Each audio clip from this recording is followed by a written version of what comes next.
மலையாளம் தெரியுமா? தமிழ் உங்களுக்கு நல்லா தெரியும் இல்லையா? ஏன் வந்து இங்கிலீஷ்லயே பேசுனீங்க? You gave a very strong statement to me. But konjam konjam theriyum. I will try hard next time and come back with fluently talking in Tamil. என்ன உங்களுக்கு துல்கர் சல்மானுக்கு உங்களுக்கு என்ன பிரச்சனை? நீங்க படம் பார்த்தானே பேச சொன்னீங்க. அந்த படம் இப்ப கால் பண்ணட்டா? நீங்க எட ஃபோன் தான, I'll show the WhatsApp chats. You can check for yourself. இந்த மாதிரி ரூமர்ஸ் எல்லாம் யாருப்பா கலப்புறது? என்ன சந்தோஷம் கிடைக்குது இதுல? I'm actually very excited for the film because the character that I'm playing in the film is very close to me, because I always wanted to do a character like this which has so much to give for the story, and which is also a lot to perform. So I'm excited about that, and thank you so much for the producers for the film, and I just hope that the film does well.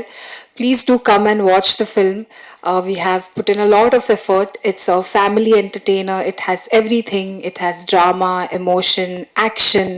You can come watch the film with your friends, family, your kids, with everyone, and have a nice time. Also, I would like to say thank you to Tovino. Thank you so much for being an amazing actor, and I had an amazing time working with him, and hopefully we work ahead soon. Thank you so much, Press and Media. Hello, hi, எல்லாருக்கும் வணக்கம். How are you all? Nice to know that. இப்போ இந்த படம் April 10 release ஆகுது. So this movie has been in discussion since 2018. 2018 Dijo came and narrated this script to me, and it had very amazing elements in it, and later அதை develop பண்ணிகிட்டே இருந்தேன். But for us to start shooting this movie, we had to wait till 2025. என்னென்னா டிஜோ வேறு படங்களோட பிஸியாக இருந்தேன். Tijo queen முடிச்சு அவனோட ஃபர்ஸ்ட் படம் முடிச்சு எங்கிட்ட வந்து இந்த ஸ்கிரிப்ட் சொன்னார். அப்போ நானும் கொஞ்சம் டேட் இஷ்யூஸ் எல்லாம் இருந்தது. அதுக்கப்புறம் we charted out a date. அப்போது இந்த வாஸ் எ ப்ரொடக்ஷன் சேஞ்ச். அப்போது அந்த மாதிரி டிலே ஆகி போச்சு. அப்போது எகெயின் அந்த டைம் எல்லாம் டிஜோவும் இதோட ரைட்டர் சுரேஷ் பாபுவும் they kept on correcting the script, polishing the script. இப்போது நாங்கள் ஷூட் பண்ண இந்த வேர்ஷன் தான் நான் கேட்ட அந்த முதல்ல கேட்ட அந்த ஸ்கிரிப்டோட த பெஸ்ட் வேர்ஷன் தான் நான் நினைக்கிறேன். இப்போது ஒரு 100 daysக்கு மேலே we shot with hundreds of actors almost every day. It was not an easy effort. We had to put in a lot of effort, not only me, நிறைய பேர் they had to put in a lot of effort to achieve what we wanted to achieve. அதனால் I think that will be seen in the movie.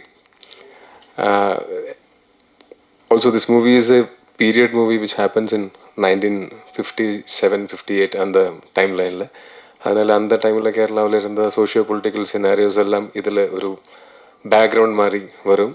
ஆனால் this is not actually based on true events. ஆனால் நிறைய true eventsலேருந்து we have taken inspirations. அதை எடுத்து நிறைய fiction mix பண்ணி தான் இந்த படம் உருவாக்கியிருக்கு. So I really hope people will love this movie. So I haven't watched the final version of the movie. And now producers and distributors and all, they have watched it, and they are all telling very good things about the movie. And I always try and wait till the movie releases. First day, first show, theater with the audience, and the completed product பார்க்குறது தான் எனக்கு பிடிக்கும். எல்லாமே இந்த unfinished ப்ராடக்ட்லாம் பார்த்தா எனக்கு அந்த judgement கிடைக்காது. எனக்கு அது ஃபினிஷ்டு ப்ராடக்டாக தான் பார்க்கணும், அதுவும் ஆடியன்ஸ் நடுவில் இருந்து தான் பார்க்கணும். அதனால் I am also waiting for the movie. So I really hope the movie works out. நீங்களும் படம் பாருங்கள். இந்த படத்தோட டீசர் ட்ரெய்லர்லாம் நீங்கள் ஆல்ரெடி பார்த்தாச்சு. இதோட கான்டென்ட் எல்லாம் பார்த்து இது இன்ட்ரெஸ்டிங்காக இருந்தால் நீங்கள் if this movie looks like something that you would love to watch in theaters, please give it a try. It will not disappoint you. Also, if you like the movie after watching it, please spread the word. You are the people who spread the word, right? So I hope you like the movie first. Thank you. Sir Ravinath sir, title என்ன அர்த்தம், அது என்ன அர்த்தம்? அதே மாதிரி 57, 58 சொன்னீங்களா, true event வந்து social இதுவா, ரிலிஜன் சம்மந்தப்பட்டதா, காஸ்ட் இதுவா, என்ன மாதிரி அது ட்ரூ ஈவெண்ட்? இது எல்லாமே இருக்கும். என்னன்னா எனக்கு ஸ்ட்ரிக்ட் இன்ஸ்ட்ரக்ஷன்ஸ் இருக்கு டிரெக்டர் எங்கிட்ட சொல்லியிருக்காரு. என்னன்னா அது ஸ்பாயிலர் ஆகும், அதனால தான். எல்லாமே வேற எந்த கான்ட்ரவர்சிக்கும் எந்த ஸ்கோப்பும் இல்லை. கையாடு மேடம், இப்போ மலையாளத்தில் 3வது படம் பண்ணுறீங்க இல்லையா? மலையாளம் தெரியுமா? தமிழ் உங்களுக்கு நல்லா தெரியும் இல்லையா? ஏன் வந்து இங்கிலீஷ்லேயே பேசுனீங்க? You gave a very strong statement to me. Sir, I'm working in different languages. I don't come from South India, but I really love the language and I'm trying as much as possible to speak the language. I know that when you are working in a different language, the most relatable quotient of working in any industry is the language, and that's how they connect to an actor. And I'm giving my 100% to learn the language. Give me a little time.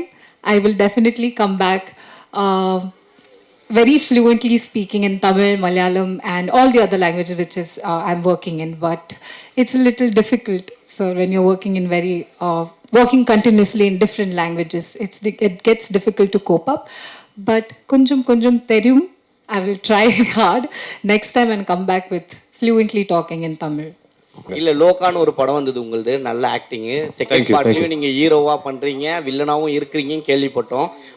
படம் வந்து பெரிய அளவுக்கு hit ஆச்சு அப்படின்னு சொன்னாங்க. But ஆனா டொவினோவை பத்தி அந்த டீம் யாரும் பேசலையே. கேட்கும் போது கூட கும்முன்னு தான் இருந்தாங்க.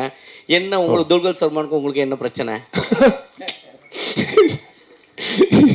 நீங்க படம் பார்த்தானே பேச சொன்னீங்க. அந்த இல்ல அவரு கேட்கும் போது எதுவுமே சொல்லலையே. யாருமே உங்களை பத்தி ஒரு வார்த்தை கூட பேசலையே. நீங்க கேட்டீங்களா? நான் கேட்கிறேன். ஏன் என்னை பத்தி எதுவும் பேசலன்னு நான் கேட்கிறேன். கண்டிப்பா. ஏன்னா நாங்க எல்லாம் ரொம்ப நாளா சேர்ந்து நடிச்சு ரொம்ப நாளா தெரியும் எங்களுக்கு. நான் ஸ்டார்ட் பண்ணது அசிஸ்டன்ட் டைரக்டரா ஸ்டார்ட் பண்ணது துல்கர் சல்மானோட ஒரு படத்துல, தீவிரம் ஒரு படம். அதுக்கு அடுத்த படத்துல துல்கர் சல்மானோட ஒரு படத்துல வில்லனா நான் நடிச்சேன், ABCD ஒரு படத்துல. அன்னையில இருந்து இன்னைக்கு வரைக்கும் he has been the sweetest to me. இப்போ இது கேட்டா இது நீங்க சொன்னது ரெக்கார்ட் பண்ணி கொடுத்தீங்கன்னா இது நாங்க எல்லாரும் அது we'll listen to it and laugh out loud. ஏன்னா அந்த படத்துல இருக்கிற அந்த படத்தோட டைரக்டர் அருண் டொமினிக்கோட ஃபர்ஸ்ட் படம் என் கூட தான், தரங்கன் ஒரு படம். கல்யாணி கூட நான் தல்லுமாலான்னு ஒரு படம் பண்ணியிருக்கேன். Naslen is like a brother to me. Dulquer Salmaan, he has been the sweetest. வேணும்னா I'll show you our chats, WhatsApp chats. அப்போ தெரியும் உங்களுக்கு எங்கக்குள்ள இருக்கிற அந்த ரிலேஷன்ஷிப் என்னன்னு.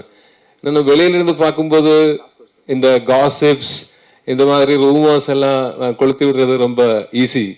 ஆனால் மோஸ்ட் ஆஃப் த டைம்ஸ் இதெல்லாம் படித்து இதெல்லாம் கேட்டு நாங்கள் உட்காந்து சிரிப்பேன். It's very funny. அது வேணும்னா I'm not kidding. Phone I show the WhatsApp chats, you can check for your self. அந்த படத்தில் எல்லாரும் என்னோட வெரி க்ளோஸ் ஃப்ரெண்ட்ஸ். அண்ட் அந்த படத்தோட ஸ்கிரிப்டிங் போயிட்டு இருக்கு. இப்போ அந்த படம் வரும்போது நாங்கள் எல்லாம் சேர்ந்து வர்றேன்.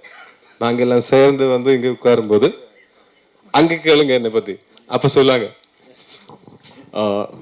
இந்த படத்தோட இந்த ரிலீஸுக்கு அப்புறம் துல்கர் தான் என்னை கால் பண்ணி இந்த படத்தோட ப்ரமோஷன் துபாயில் இருக்கு, நீயும் வந்தால் நல்லா இருக்குன்னு எனக்கு டிக்கெட் போட்டு என்னை கூட்டிகிட்டு போய் அங்கே 2-3 days நாங்கள் அங்கே என்ஜாய் பண்ணி ப்ரமோஷன்ஸ் எல்லாம் பண்ணி திருப்பி வந்தோம். இப்போ இந்த மாதிரி ரூமர்ஸ் எல்லாம் யாருப்பா கிளப்பிக்கிறது? என்ன சந்தோஷம் கிடைக்குது இதில்?